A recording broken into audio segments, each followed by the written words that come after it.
Danas ću vam pokazati kako radim juhu od povrća. U lonac ulijem maslinovo ulje. Kad se ulje zagrije, dodam kapulu i lagano pirjam dok ne dobije zlatno žutu boju.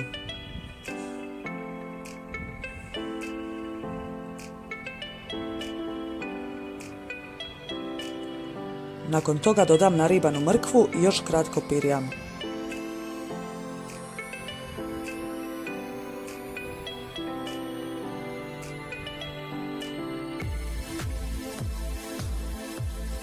Zatim ulijem vodu u lonac i dodam ostalo povrće.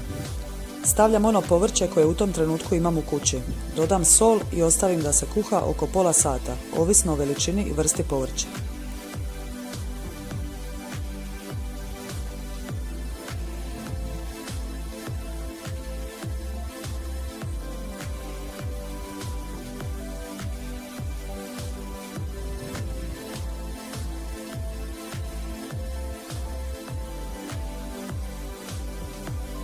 Dodam i vegetu i papar.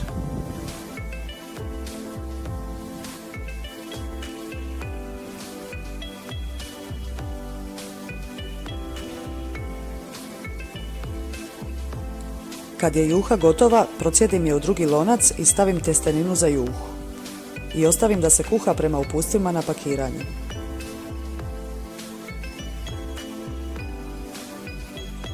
Od povrća sam u juhi zadržala samo mrkvu jer moja djeca drugačije ne vole.